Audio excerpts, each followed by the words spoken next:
기도를 통한 하나님의 응답. 어, 아브라함의 자기 집 모든 소유를 맡은 종은 나홀의 성에 도착하여 하나님께 구체적인 기도를 드립니다. 우선 기도를 언급하기 전에 이 늙은 종이 아브라함 집 모든 소유를 맡았다는 표현을 보면 아브라함과 이 늙은 종의 관계가 얼마나 깊은 신뢰 관계였는지 확인할 수 있는 것입니다. 아브라함과 이 늙은 종의 관계는 하나님과 주의 종들과의 관계가 흡사합니다. 첫 번째, 아브라함이 자기 집의 모든 소유를 그 늙은 종에게 맡긴 것처럼 하나님은 주의 종들에게 하나님의 소유를 맡기십니다. 하나님의 소유는 하나님이 창조하신 모든 것으로서 우리의 가정, 교회, 성도, 재산 등을 의미합니다. 둘째, 이 늙은 종이 아브라함을 대신하여서 이삭의 아내를 찾으러 나갈 때 아브라함이 여러 종들 가운데 이 늙은 종을 선택해서 아브라함의 아들 이삭의 아내를 구해오라고 그 늙은 종을 선택하고 명령하여서 보냈던 것처럼 하나님께서 여러 사람들 가운데 특별히 주의 종들을 선택하시고 성부 하나님의 아들인 성자 예수 그리스도의 신부를 찾아오라고 주의 종들에게 명령하여 세상에 보내십니다. 아멘. 이러한 두 가지 이유를 살펴봤을 때 아브라함과 아브라함의 아들 이삭과 이 늙은 종의 관계는 이게 삼각관계죠. 아브라함과 아브라함의 아들 이삭과 늙은 종의 관계. 예. 이 관계는 성부 하나님과 성자 예수 그리스도와 그 주의 종, 하나님의 종들의 관계와 매우 흡사한 것입니다. 이렇게 아브라함의 명령을 받은 늙은 종은 먼저 다음과 같이 기도를 합니다. 창세기 24장 11절에서 12절. 그 낙타를 성박 우물 곁에 꿀렸으니 저녁 때라 여인들이 물을 기르러 나올 때였더라. 그가 이르되 우리 주인 아브라함의 하나님 여호와여 원하건대 오늘 나를 순조롭게 만나게 하사 내 주인 아브라함에게 은혜를 베푸시옵소서. 성중 사람의 딸들이 물 기르러 나오겠사오니 내가 우물 곁에 서 있다가 한 소녀에게 이르기를 청하건대 너는 물동이를 기울여 나로 마시게 하라 하리니 그의 대답이 마시라 내가 당신의 낙타에게도 마시게 하리라 하면 그는 주께서 주의 종 이삭을 위하여 정하신 자라 이로 말미암아 주께서 내 주인에게 은혜를 베푸심을 내가 알겠나이다. 방금 읽은 구절들에서 우리는 중요한 기도의 원리를 배울 수 있습니다. 이 늙은 종, 우리 주인 아브라함의 하나님 여호와라고 말하면서 하나님 여호와를 먼저 부릅니다. 이는 주기도문 도입부에서 하늘에 계신 우리 아버지여라고 성부 하나님을 부르는 것과 같습니다. 하나님을 부른 다음 늙은 종이 아브라함의 명령에 따른 결과물을 낼 수 있도록 오늘 나에게 순조롭게 만나게 하사라고 기도합니다. 그리고 늙은 종에게 은혜를 베풀어 달라고 하지 않고 내 주인 아브라함에게 은혜를 베푸시옵소서라고 먼저 기도하고 13절과 14절에서 구체적으로 늙은 종이 우물 곁에 서서 물을 요청했을 때 늙은 종과 낙타에게도 마시게 하는 여인을 이삭의 아내로 하나님이 예비하신 여인임을 기도합니다. 이 기도를 보면 이 늙은 종의 기도의 초점은 늙은 종 본인 자신에게 있지 않고 주인 아브라함과 주인 아브라함의 그 명령에 초점이 맞춰져 있는 것이죠. 그러니까 오직 그 늙은 종은 주인 아브라함과 그 명령만 생각했던 것입니다. 그래서 이 기도를 보면은 이 늙은 종의 기도를 보면서 저는 두 가지가 연상이 되었습니다.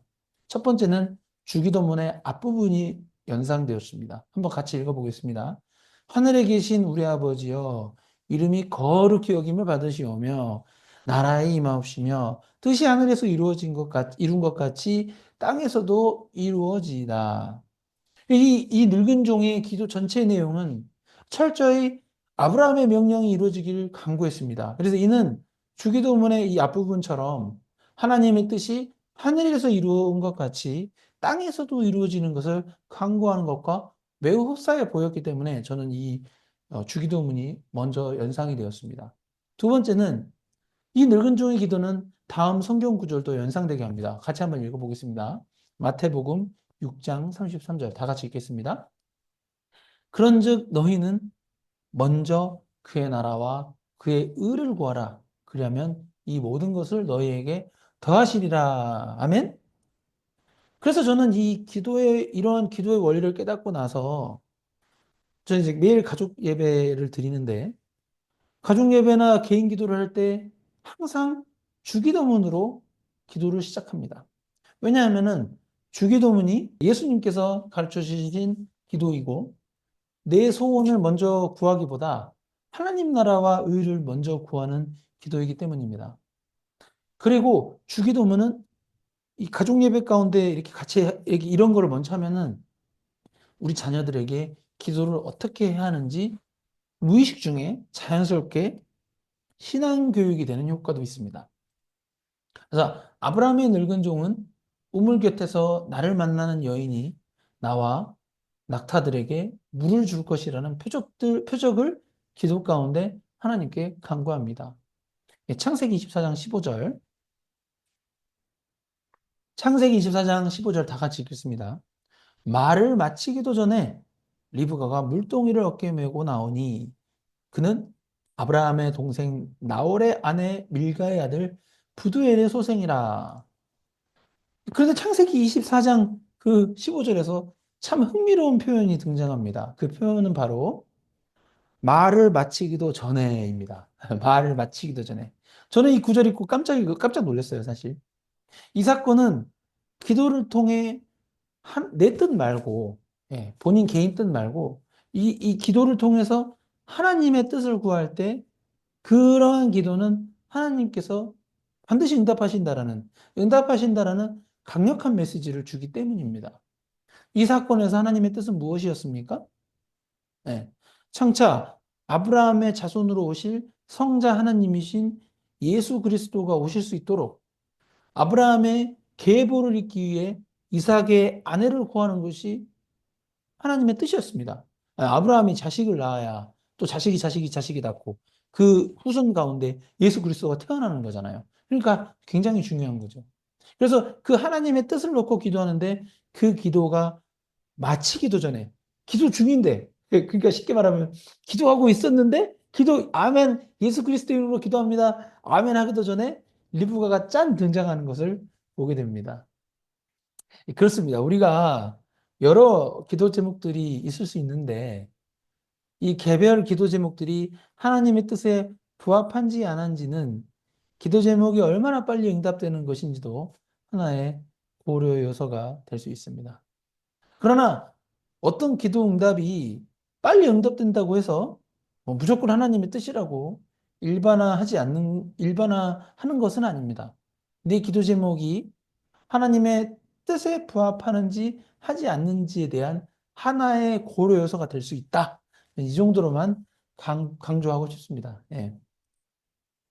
그래서 아브라함의 늙은 종은 이렇게 기도응답을 받고 다음과 같이 하나님을 경배하고 찬송합니다. 한번 같이 읽겠습니다. 창세기 24장 26절, 27절. 시작. 이에 그 사람이 머리를 숙여 여호와께 경배하고 이르되 나의 주인 아브라함의 하나님 여호와를 찬송하나이다. 나의 주인에게 주의 사랑과 성실을 그치지 아니하셨사오며 여호와께서 길에서 나를 인도하사 내 주인의 동생 집에 이르게 하셨나이다 하니라. 여러분 기도하시고 나서 이렇게 기도 응답을 받으면은 이 늙은 종이 했던 것처럼 하나님을 경배하고 찬송하시나요? 이 부분을 놓치지 않는 저와 우리 용인 승리교회 성도님들이 되셨으면 합니다. 이제부터라도 하나님께 어떤 기도 응답을 받으면 하나님을 경배하고 찬송하는 신앙의 자세를 갖추도록 노력해야 하겠습니다.